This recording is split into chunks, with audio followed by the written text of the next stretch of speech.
Bon ben voilà les gars, hein, on se retrouve pour le débrief de cette rencontre LOSC Olympique de Marseille. Un choc qui n'aura pas tenu toutes ses promesses, loin de là. Avant qu'on attaque les amis, vous connaissez la chanson, je compte sur vous pour liker la vidéo, pour vous abonner si ce n'est pas encore fait, et pour me dire en commentaire ce que vous avez pensé de cette rencontre, l'arbitrage, les choix de Roberto De Zerbi, vos tops, vos flops, bref, c'est à vous de jouer les gars, en commentaire. Bon, les gars, encore et toujours, cette saison, j'ai envie de vous dire, alors qu'on avait tout pour réaliser la bonne opération, l'OM plombé par les erreurs individuelles. Ce soir, ça tombe sur Rouli. Rouli, pas de chance pour lui. Jusqu'à présent, il nous sort une grosse saison, mais la boulette, elle est énorme. Elle est énorme.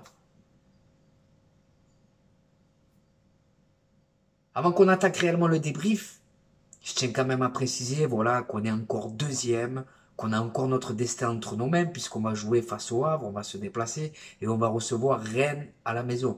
Donc c'est un déplacement et un match à domicile qui sont largement à notre portée. Voilà. Ce soir, les gars, la composition avec Rouli dans les cages, Kondogbia, Balerdi et notre ami Murillo derrière. Au niveau des pistons, Luis Enrique et Ulysse Garcia. Dans l'entrejeu, Benasser et Pierre-Emile Hochberg. Et enfin, pour occuper l'attaque olympienne, Adrien Rabiot à gauche, Mason Greenwood à droite.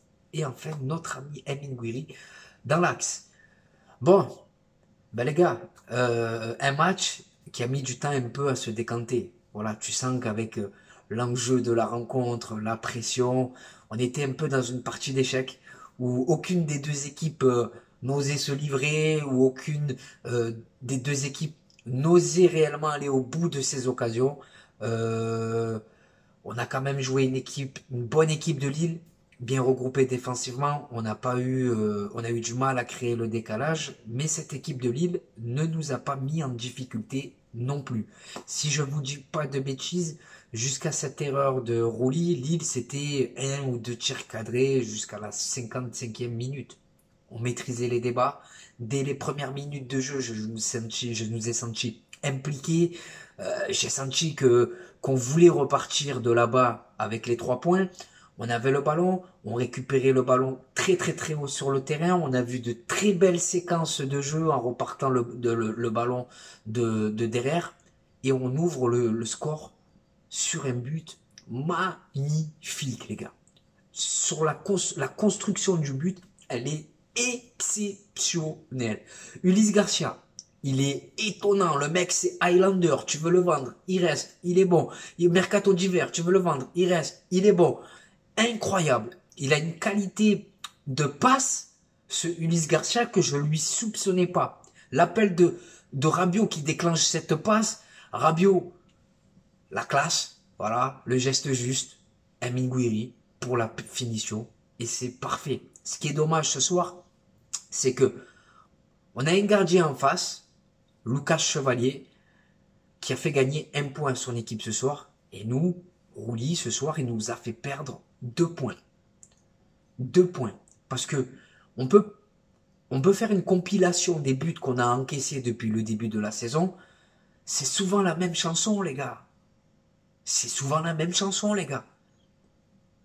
Soit c'est des buts qu'on encaisse dans le dos de notre défense, ou soit c'est des cadeaux qu'on offre à l'adversaire. Et ce soir, c'est le cas. Lille ne mettait pas un pied devant l'autre. Lille n'arrivait pas à t'inquiéter. Lille n'arrive pas à se procurer d'occasion.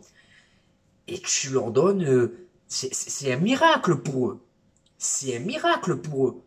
Donc j'ai envie d'encourager quand même la prestation de notre équipe, parce qu'on a quand même joué une équipe de Ligue des Champions, même s'il y avait beaucoup de fatigue de leur côté.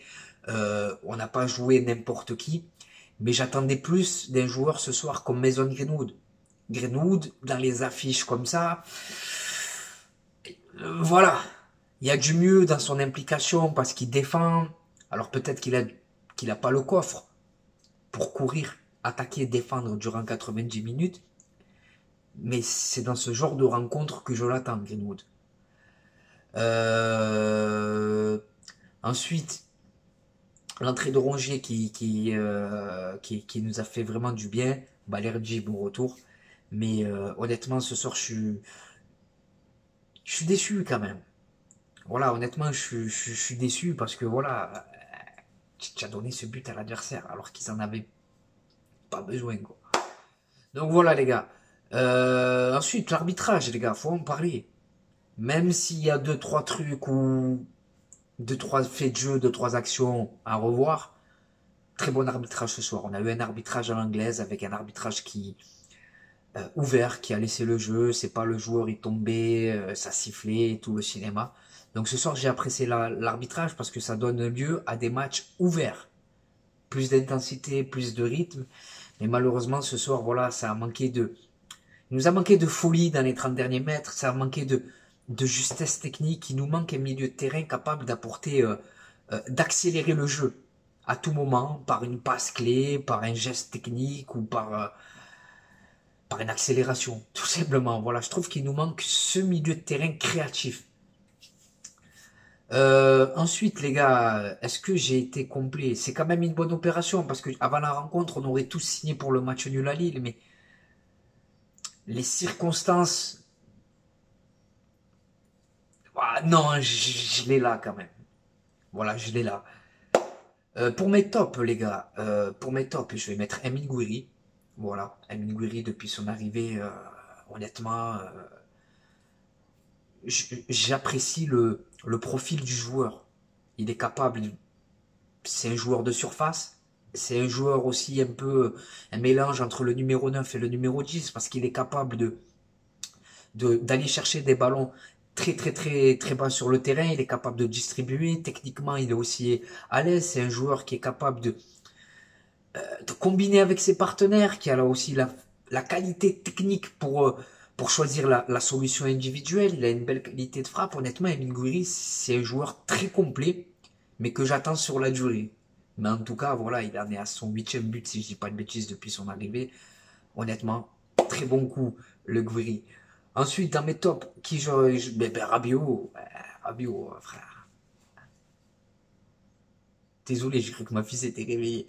Rabiot, exceptionnel, les gars. Voilà, honnêtement, c'est l'un des patrons de cette équipe avec Hojberg sur le terrain. C'est un joueur qui est capable euh, d'enchaîner les efforts, d'enchaîner les courses défensives, offensives. Il apporte toujours le danger, toujours le. Il y a un peu de déchets chez lui, mais dans les 30 derniers mètres, Adrien Rabiot, c'est clinique, c'est limpide, c'est le geste juste par une passe ou à la finition. Je sens un joueur qui a vraiment envie de qualifier l'OM en Ligue des Champions et il est vraiment au-dessus du lot, le Rabiot. Hojberg également, je vais le mettre dans mes tops. Voilà, le mec, c'est le travail invisible. Ce que tu vois pas, ben Hojberg, il est là. Voilà, il y a plein de choses. Hojberg, déjà, c'est lui qui donne le tempo à l'équipe. Euh, Au niveau de l'agressivité, au niveau, voilà, dans les duels, c'est lui qui donne le tempo au reste de l'équipe. Il joue simple, mais très efficace. Voilà, ce qu'il fait, il le fait bien. Voilà. Ulysse Garcia, voilà. Ulysse Garcia, honnêtement, depuis le début de la saison, très surprenant. Il te fait gagner à Lyon. Il est décisif encore face à Lyon au Vélodrome.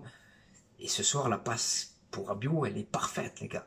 Honnêtement, dans le bon tempo, dans le bon espace, elle est bien dosée. Et Luis Garcia, je le mets également dans mes tops avec Balerji. Allez, je vais le mettre, Balerji, parce que il revient quand même de blessure et le match qui sort ce soir, il est intéressant. Et, euh, et voilà, les gars, ça sera tout pour mes tops, hein.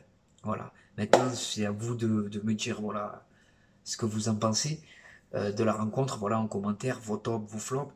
Honnêtement, c'est dommage ce soir parce qu'il y avait la place, parce que tu étais vraiment au-dessus de Lille. Pour moi, si ce soir tu gagnais, c'était sûr, tu allais en Ligue des Champions, mais là, il y a toujours ce suspense de et si tu vas jouer le Havre qui joue le maintien, ils vont donner. C'est pas évident. C'est pas évident, mais en tout cas, c'est bien pour le championnat qui est du suspense. Autant de suspense pour la qualification à Ligue des Champions. Parce que Paris est champion en avril, frère. Voilà. Ben écoutez, les amis, il est temps pour moi de vous laisser. Voilà, je vais rejoindre ma fille qui dort. Demain, elle est à l'école. Moi, je travaille. Mais déçu, les gars, honnêtement, déçu, mais en même temps serein parce que on va y aller en Ligue des Champions. Mais ça aurait pu se faire ce soir, entre guillemets. Ça aurait pas été officiel, mais si tu gagnais ce soir, ça y est, il n'y a plus rien qui t'empêchait. Donc voilà. Les gars, c'était Khalid de Touche pas à mon stade. Il est temps pour moi de vous laisser. À la prochaine pour de nouvelles aventures. Et n'oubliez pas, notre virus à nous, c'est le web. Ciao les gars.